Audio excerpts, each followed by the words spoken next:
कक्षा 10 की विज्ञान की ऑनलाइन कक्षा में सभी बच्चों का स्वागत है। आज हम मनुष्य के उत्सर्जी तंत्र के बारे में पढ़ेंगे। Excretory system of man. हम सभी जानते हैं कि हमारे शरीर में जैविक क्रियाएं चलती रहती हैं।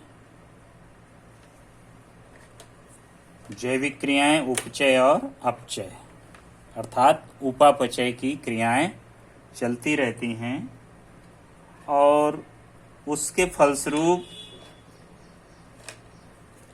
उपापचय के फलस्वरूप कुछ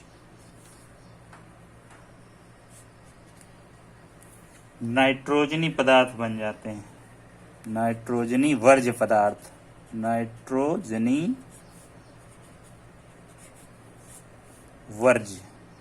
वर्ज्य यानी वेस्ट, बेकार के।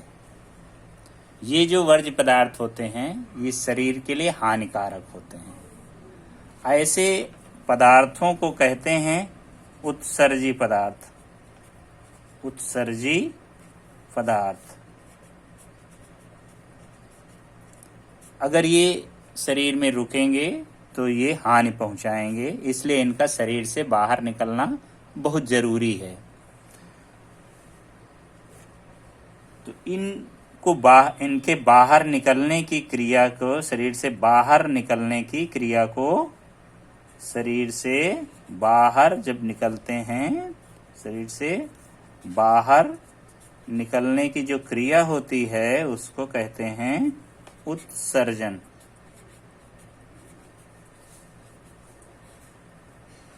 अर्थात मनुष्य सहित, इसको हम ये कह सकते हैं कि उत्सर्जन की परिभाषा भी कह सकते हैं, मनुष्य सहित सभी कशेरुकी जंतुओं में उपापचय क्रियाओं के फलस्वरूप बने नाइट्रोजनी वर्ज्य पदार्थों को शरीर से बाहर निकलने की क्रिया को उत्सर्जन कहते हैं। एक्सक्रेशन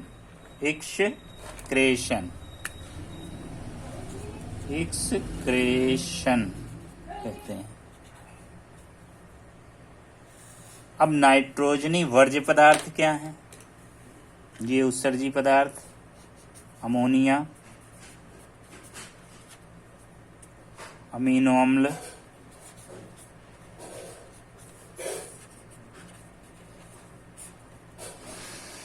यूरिक अम्ल,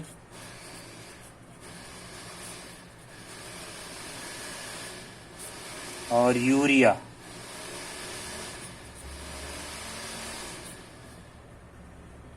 NH2 होल ट्वाइस CO, इसका सूत्र है यूरिया। ये नाइट्रोजनी वर्ज्य पदार्थ हैं जो विभिन्न जीवों में बनते हैं और शरीर के लिए हानिकारक होते हैं। तो इनको शरीर से बाहर इन पदार्थों के निकलने की क्रिया को कहते हैं उत्सर्जन। अब जो अंग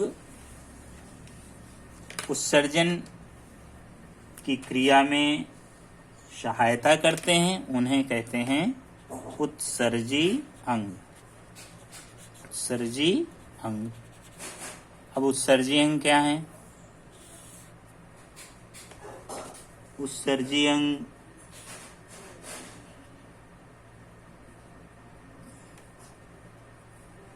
त्वचा है, त्वचा से पसीना निकलता है। फेफड़े हैं,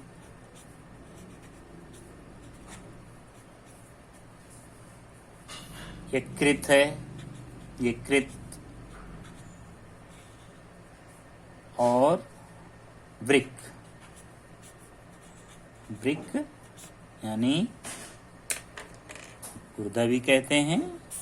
ये प्रमुख उत्सर्जी अंग है। किडनी, KIDNEY, किडनी ये प्रमुख उत्सर्जी अंग है और अंग सहायक उत्सर्जी अंग है।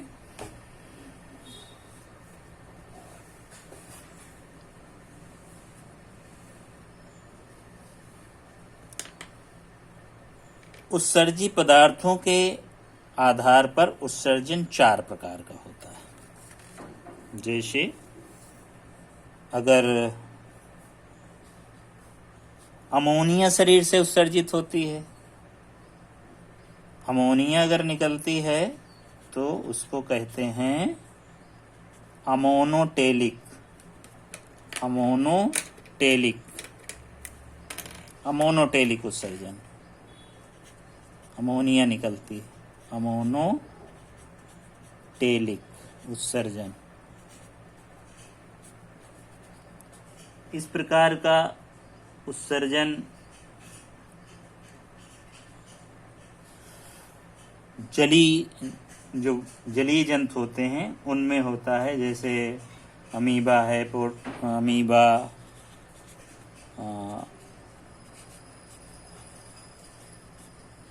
हाइड्रा, इनमें इस तरह का उत्सर्जन पाया जाता है। अब अगर उत्सर्जी पदार्थ है अमीनो अम्ल, ये वाला अमीनो अम्ल के रूप में निकले, अमीनो अम्ल अगर निकल रहा है शरीर से तो उसको कहते हैं अमीनोटेलिक, अमीनोटेलिक उत्सर्जन। इसमें उत्सर्जी पदार्थ शरीर से अमीनो अम्ल के रूप में निकलेगा, तो ये अमोनोटेलिक पहला उत्सर्जन और दूसरा अमीनोटेलिक। अमीनोटेलिक में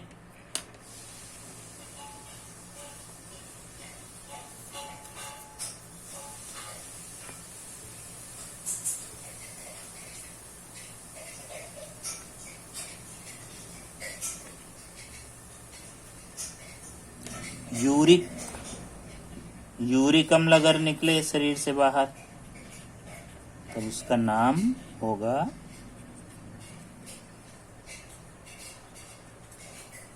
यूरिकोटेलिक। यूरिकोटेलिक।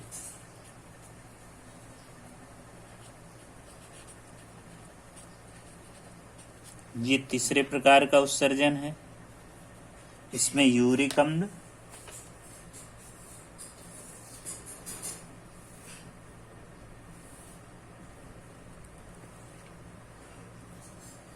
शरीर से बाहर निकलता है, जैसे इसका उदाहरण है छिपकली। छिपकली जब मल त्याग करती है तो उसमें मल के साथ एक छोटा सा चूने जैसा पदार्थ, गोल दाने जैसा, सरसों के दाने के बराबर लगा होता है, वो यूरिक एसिड होता है। जो डार्क कलर का होता है, काले रंग का, वो उसका मल होता है। और यूरिया, हम लोगों के शरीर में यूरिया बनती है। कहाँ बनती है? यकृत में। तो यूरिया के रूप में जब उत्सर्जन होता है तो कहते हैं उसको यूरियोटेलिक। यूरियोटेलिक।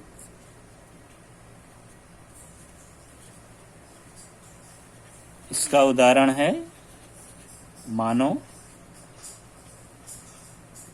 तो हम लोगों का उत्सर्जन यूरियोटेलिक। जिस तरह से 4 प्रकार का उत्सर्जन होता है नाइट्रोजनी पदार्थों का, 4 प्रकार का उत्सर्जन होता है और उत्सर्जी पदार्थ के आधार पर उसका नाम रखा जाता है। जैसे अमोनिया के रूप में तो अमोनोटेलिक, अमीनो अम्ल निकलेगा तो अमीनोटेलिक, यूरिक अम्ल निकलेगा तो यूरिकोटेलिक, और यूरिया निकलेगी तो यूरियोटेलिक। अब यूरिया यकृत में बनती है, किससे? अमोनिया और कार्बन डाइऑक्साइड मिलकर यूरिया बनती है। जैसा कि ये है यूरिया का सूत्र है। और ये रक्त के साथ जो हमारे प्रमुख उत्सर्जी अंग हैं, वृक्क हैं, वृक्क में पहुंचती है, वहां खून छनता है छनने के बाद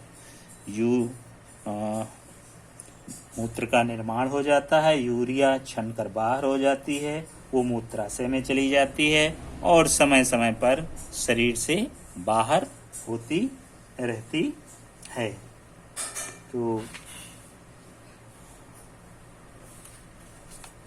इसके बाद हम पढ़ेंगे जो मनुष्य का प्रमुख उत्सर्जी अंग है वो वृक्क हैं, किडनी है जिसको गुर्दा भी कहते हैं, उसके बारे में पढ़ेंगे।